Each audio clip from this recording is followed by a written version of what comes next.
ব্যবসাটা অন্য কোনো পণ্যের ব্যবসা না, কিন্তু এটার একটা ব্যবসা কীভাবে আসলেন? এটা একটা খুব মজার ব্যাপার। বন্দুকের প্রতি একটা আকর্ষণ আমার ছোটবেলা থেকেই ছিল। আমার পরিবারে আমার বাবার, চাচার, অন্যান্য আত্মীয়দের বন্দুক ছিল, আমার ঘরে ছোট বন্দুক ছিল।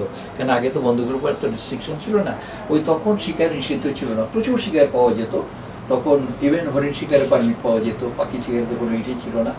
এই দেখতে দেখতে সাথে এদের সাথে চলতে দেখতে গিয়ে আমার বন্দুকের প্রতি একটা আকর্ষণ দারুণভাবে আকর্ষণ করে, এবং একটা বন্দুকের প্রতি একটা আকর্ষণ জন্মায়। তখন এর থেকে ছোটোবেলা থেকে আমি আস্তে আস্তে কিছু বন্দুকের প্রতি শিকারের প্রতি আকৃষ্ট হই। তারপরে নিজে আমি আগে একটা আন্তর্জাতিক সংস্থায় বড় চাকরি করতাম, কিন্তু শখ আমাকে এত দূর টেনে নিয়ে গেছে যে আমি শেষ করতে ওগুলো পরে ছেড়ে দিয়ে আমি এই ব্যবসায় আসলাম। নগদে 500 টাকা বা তার বেশি পেমেন্টে পেতে পারেন ঢাকায় জমিসহ 20 কোটি টাকার পুরস্কার। একটা বই আমার ময়মনসিংহ মহারাজা ব্রজেন্দ্র নারায়ণ আচার্য চৌধুরী, ময়মনসিংহ মহারাজা, উনি অত্যন্ত বড় শিকারী ছিলেন, এবং ওনার শিকার কাহিনীটি ওনার একটা বই আছে, সেই বইটার নাম হলো শিকার ও শিকারী।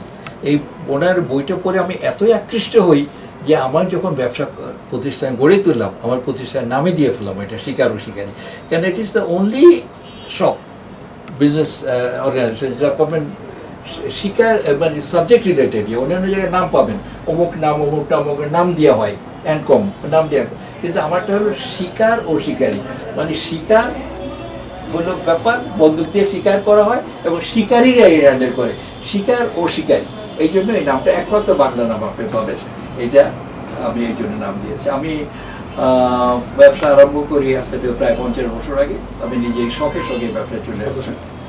আমি এই ব্যবসায় আসি আপনার 78 সালে থেকে, 78।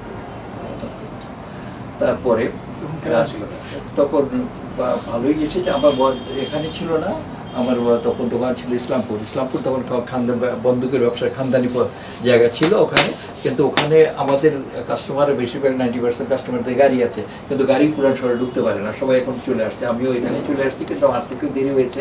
বড় স্পেস পেতে সুবিধা, আমার অনেক বড় স্পেস ছিল, এখানে বড় স্পেস পেলাম না, একটা খোঁজ পেয়েছি, আশা করি শিগগির শিফট করতে পারবো বড় স্পেসে। তো আমি প্রায় 50 বছর ধরে এই ব্যবসা করছি। আমি শখে আমি শুধু শখে না, এখানে না আসতে পারলে আমার ভালো লাগে না।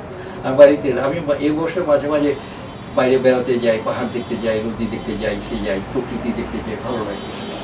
আমি এখন আমার বয়স আল্লাহর রসিম রহমত, আমি আই এম রানিং 85 বছর আমার বয়স, কিন্তু এই বছর আমি রেগুলার অফিস করার চেষ্টা করি। নগদে 500 টাকা বা তার বেশি পেমেন্টে পেতে পারেন ঢাকায় জমিসহ 20 কোটি টাকার পুরস্কার।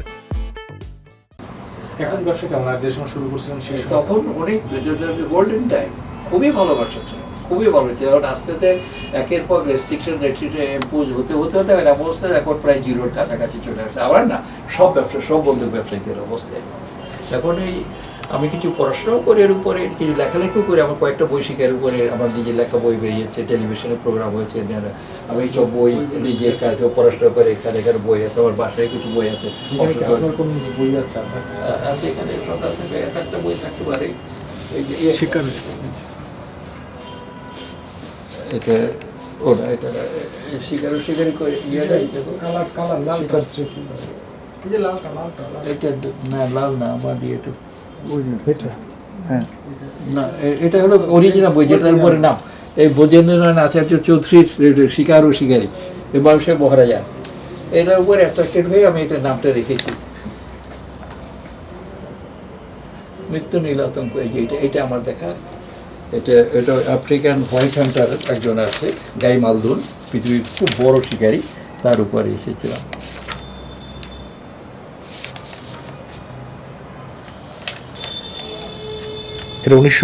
এটা 1929 এইটা ইতিহাস আছে, বইটার পাওয়া অনেক কষ্ট, এটা কোথাও নেই, আমি সারা বাংলাদেশ খোঁজ করছি, কোথাও নাই। আমার এক ভক্ত আছে, সে ওই রাজশাহী কলেজে না, সে আপনার এই আব্দুল আবু সাইদের প্রতিষ্ঠান যেটা বিশ্ব সাহিত্য কেন্দ্র, ওখানে কাজ করতো ওর জানে এইসব, ওর চেষ্টা করেছে আমার জন্য, কোথাও বাংলাদেশে পায় না, সব লাইব্রেরি করছে। শেষ পর্যন্ত অনেক 7-8 বছর পরে আমাকে একদিন খবর দিল, কাকা আমি একটা খবর পেয়েছি, কি আপনার বই বোধহয় পাবেন, কীরকম তাও কীরকম, এটা একমাত্র একটা কপি আছে ছিল এই রাজশাহী গভর্নমেন্ট কলেজে, সেখান থেকে সেটা নাই, সেটা আরেক বড় শিকারী লালগোলার মহারাজা, ইন্ডিয়ায় লালগোলা, রাজশাহীর ওই পারে পদ্মার ওই পারে লালগোলা আছে না ইন্ডিয়ায়, লালগোলার মহারাজা উনি ওনার লাইব্রেরির জন্য নিয়েছিলেন এবং সেইটা সেইখানে যে একটা কপি আছে উনি সেটা আর তো সম্ভব বের করা যাবে না, ওইখান থেকে এই কি বলে রাজশাহীতে যোগাযোগ করে তাকে লালগোলা পাঠায় এটা ফটোকপি করে এনে রাজশাহীতে মানে বাধাই করে তারপর আমাকে বলে টাকা এই আপনার বই দেন, এই যে রাজশাহী গভর্নমেন্ট কলেজে যে এই যে দেখেন এই যে দেখেন রাজশাহী বাধানো বুঝছেন না এই এর বোধ। আর এটা আমার এখানে আর অন্য বই বোধহয় বাসায় আসছে বই পেলে। আর একটা ব্যাপার একটু শুনলে আপনি ই হবেন, পঁচাত্তর গাছি গ্রাম তো শুনেছেন, পৃথিবীর সবচেয়ে বড় সবচেয়ে বেশি রয়্যাল বেঙ্গল টাইগার হান্টার ব্যানিটার হান্টার পঁচাত্তর গাছি আমার দেশের লোক। আপনার এটা ডাক নাম? আমার ডাক্তার আমার এটা আমি লিখি আমি লেখালে কী করি আর কি। এই রহস্য পত্রিকার ওদের আবার তো আবার শিকারের ইয়ের উপরে 2 বছর একটা লেগেছে আর ওর কাজী আর বলছে এটা এই যে পঁচাত্তর গাছি এই যে এটা কভার স্টোরি করেছে এটা, তারপরে আতঙ্ক আমার লেখা এটা পঁচাত্তর গাছি। তো তাকে আমি তার নিজের খুব গরিব লোক ছিল, ফরেস্টে চাকরি করতে, তার নিজের বন্দুক নাই জেনে জীবনের রিস্ক নিয়ে এসে মানে সেই জীবনে 57টা রয়্যাল বেঙ্গল টাইগার মেরেছে 50 যেটা পৃথিবীর কেউ পারে না।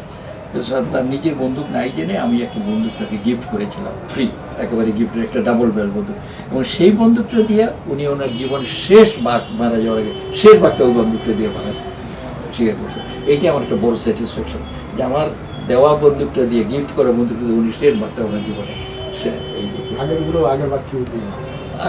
ওই অন্য অফিসের বন্দুক দিয়ে মারতো, অন্য কারো বন্দুক ফরেস্টের বন্দুক দিয়ে আর কি মারতো।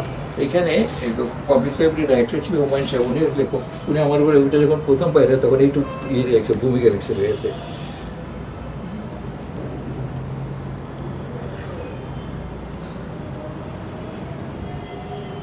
পঁচাত্তর গাছি শিকার করেন সেই বন্ধুটা দিয়ে